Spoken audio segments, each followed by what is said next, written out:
And this is Marc, Katz, dating coach for smart, strong, successful women and your personal trainer for love. Welcoming you back to the Love You podcast, the place where you can learn everything there is to know about dating, relationships, sex, and men from a man's point of view. Today I'm doing the equivalent of an emergency podcast. There is no other way to put this. I usually do podcasts on a cycle about a month in advance. I record them. Makes it easier on my schedule. But something happened this week that just felt timely and worthy of being talked about. And that was the fact that there was a big presidential debate just the other day. Maybe by the time this is released, it's not just the other day, but it is still fresh in my mind because it's a few days ago. Two presidents, Donald Trump, Joe Biden, and it was a lot. It was really a lot to take. And I am political. I try not to be political on this podcast. I know people listen from both sides of the aisle. Good people exist in the world on both sides of the aisle. My beliefs are largely irrelevant to what I'm about to share with you. I just think that there's something to talk about in terms of how this applies to dating. And it's not the podcast where we talk about dating people on different sides of the aisle and how we need to be more tolerant. It has nothing to do with that, so don't change the channel. The reason we're doing this is because the debate revealed something about dating and how we choose men, we, women, how we choose men that I think is a useful lesson. And so in this debate, we saw two men who were both fatally flawed in terms of their ability to lead the country for entirely different reasons. And so on one side, the talk of the debate is Joe Biden, who is by all accounts a nice family man, good Catholic, Scranton Joe, regular guy, not a stuck-up Ivy League elitist. Served 50 years in Washington, D.C., sacrificed a lot of his life for the common good, prone to gaffes and errors, been through a lot of loss, wife and multiple children. Guy's got a narrative. But as revealed on the debate stage, contrary to the news that's been coming out of the White House, he is not at the peak of his powers. He was not able to debate Donald Trump effectively. He was not able to make a case for 4 more years. He wasn't able to defend himself, his policies, fight back on the lies that were being thrown at him by Trump. The guy was completely defenseless. It was a public beating of an elderly man. And I say this without malice. So the reason I share this is because Joe Biden is a kind of man in the world that, how shall we say, can't get the job done despite his best intentions. And so there are women in the world who are looking for men. And this is not about age. This is not about politics. This is about when you find a guy who is a good guy, who has a good heart, who brings the necessary characteristics to the table that you're going to want to see in a future partner. And I would say this about Joe Biden. Joe Biden is an example of a guy who has been faithfully married for years and years and years. Here's a guy who has character and kindness and consistency and communication and commitment. Well, he might be lacking in communication right now, but if you can imagine that this form of a person comes into your orbit, now let's bring it back to you, he may be a guy who is a good guy. He may be a guy who has a good heart. He may be a good guy who is devoted to you. He may be a guy who has a decent job or has a decent resume.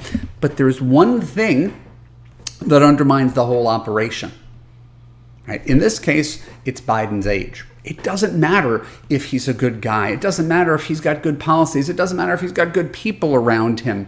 This man in his current form is not fit to be president of the United States. You could find a guy who has a great job. You could find a guy who is cute. You could find a guy who is devoted to you. You could find a guy who has done the work and is an amazing communicator. And if there's one thing that undermines the relationship, you're still not ready to have that relationship. He's incapable of the job, which is why in Love U we talk about the concept of good but not great. You can't settle on a relationship with someone who is good, who's a good person, because if your relationship isn't great, it doesn't really matter that he's a good person.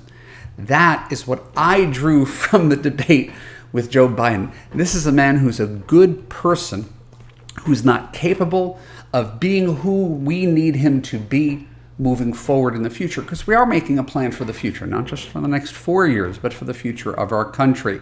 So you might be a 40, 50, 60, 70-year-old woman who's listening to this, and there are a lot of men who are the equivalent of Joe Biden. Again, it's not about age. It's not about slurring your words or losing your thoughts. It's about having one thing that sinks the Titanic. Despite all the other good traits he has, he's incapable of being your partner. Maybe it's simply his one flaw is he doesn't ever want to commit to anybody again. Maybe his one flaw is he's an alcoholic. Maybe his one flaw is he lives in a different country. But these are major, major flaws that people tend to overlook out of fear, scarcity, right? The idea that we can't do any better than this. And the truth is, America, we can do better than this. And you listening can do better than a man with a fatal flaw, even if indeed he is a good man who wants to be the best partner he can be. Right? There are circumstances beyond his control. That is Joe Biden. That is a good number of men in the dating marketplace. Decent people with a fatal flaw that make him unfit to be your future partner, despite his best intentions. Flip that around, and you have Donald J. Trump, who is a person who has never met a lie he couldn't tell. They did a 3-minute fact check, and they ran through like 50 lies that Trump told in about an hour and a half. And again, I'm not even being political about it. These are just the facts. This guy will not tell the truth. He's a horrible human being. He is a horrible leader. It doesn't matter. Sometimes he lands on policies that might be friendly to you or to America. You wouldn't trust this guy with a taco stand. You wouldn't trust him with your little sister or your kids or with anybody. You would never wish a Donald Trump onto another human being in the world, because he's simply untrustworthy and the picture of a malignant, toxic narcissist where everything is about him. And again, this has nothing to do with standard Republican policies, where I think one could at least make a defense of them. So there are men who, despite being, right, this is again the difference between Trump and Biden, despite being cute or tall or charismatic or good in bed or powerful or attractive to you, right, lack the character and kindness and emotional EQ to be a good partner. And far too many women put up with these kind of men. Right? These are men who might appear to be decent guys 80% of the time, but it's 20% too much selfishness, 20% too much narcissism, 20% too much anger, 20% too little empathy that completely undercuts their ability to be a good relationship partner. Right? And if you are choosing, and this is important, this is very important for our dating purposes, a lot of people treat it like it's a choice between these two people. It's a two-party system. Well, in dating, it doesn't work that way. We often think we have a choice. Oh, I got to be with the charismatic alpha male who treats me like shit, my Donald J. Trump, or this nice guy who doesn't inspire attraction and doesn't feel like I feel safe in his hands. In this case, Joe Biden. Between those two men, neither of them is your partner. And you don't have to choose between either of them. Right? If you have to choose between the two of them, I would sooner choose the guy with the character and the kindness and the consistency and the communication. Right? I'd sooner choose a Biden to a Trump. But the reason I'm doing this emergency podcast is that you don't have to choose either of them. This is dating.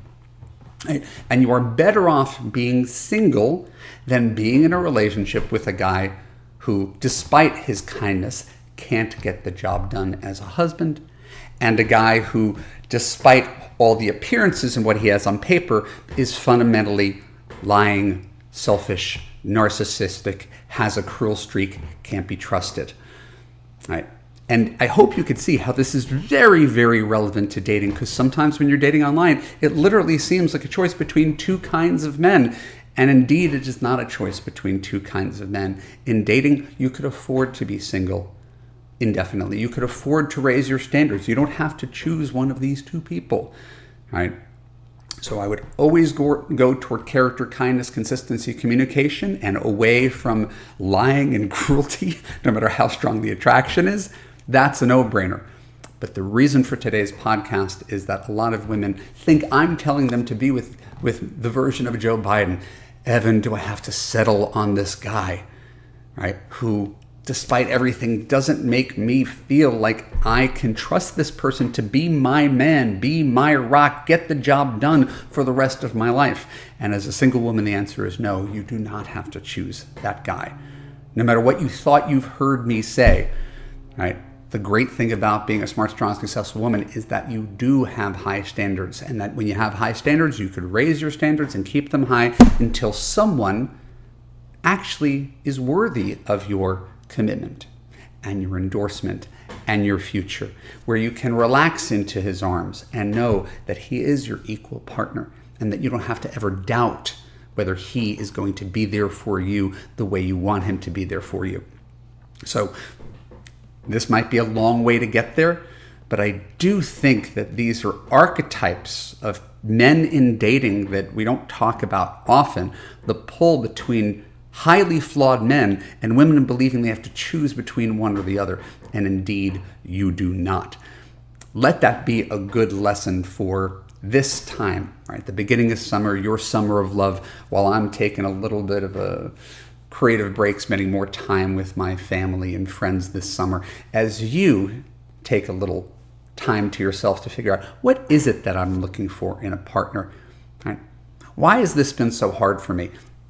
Right now, today's podcast is a decent example of why it's been hard for you. It's because you've vacillated between two types of guys who are not capable. They are in the 90% of men. We are looking for a rarer candidate, someone who's in the top 10% of men. And that means that if you're having trouble finding this person out in the wild, I am here for you. Please go to evanmarckatz.com/now. Right? Put in your name, put in your email address, fill out a little bit of information about yourself, and let's get on the phone. And we'll do a brief conversation for free so I could assess whether you're a good fit for coaching and whether I can indeed help you get what you're looking for. Right? In the past week, I had 3 clients. I'll tell you about it in a future podcast. I had 3 clients get boyfriends just this week. So it's not whether I can help you, it's whether you are ready for this kind of help. My name, as I said, is Evan Marc Katz. This is the Love You Podcast. If you enjoyed today's podcast, please share it on your social media platform. Please subscribe to us here on YouTube or on Apple or on Spotify. Please leave us a positive review. And because this is such a particularly timely thing, don't be shy about sharing this with someone you love, especially someone who might be struggling with the politics of the moment. Right? Because I do think that there is a mirror. I think there is a reflection between who we are in private, who we are in public, and how we view the world. Right? I try to view the world with really, really clear eyes. I strive for objectivity. I hope you do too. I am not trying to make any really great political statement today. I don't want to get into an argument in the comments section. I do want you to take what you hear today and figure out, how does this apply to me? How have I gone out with selfish, cruel, lying men before? How have I allowed nice guys and given them a pass when I know I can't really rely on them to lead? Right? And how could I correct that in the future? Thank you for your time. I appreciate you listening, and I look forward to our next conversation next week. Take care. Bye-bye.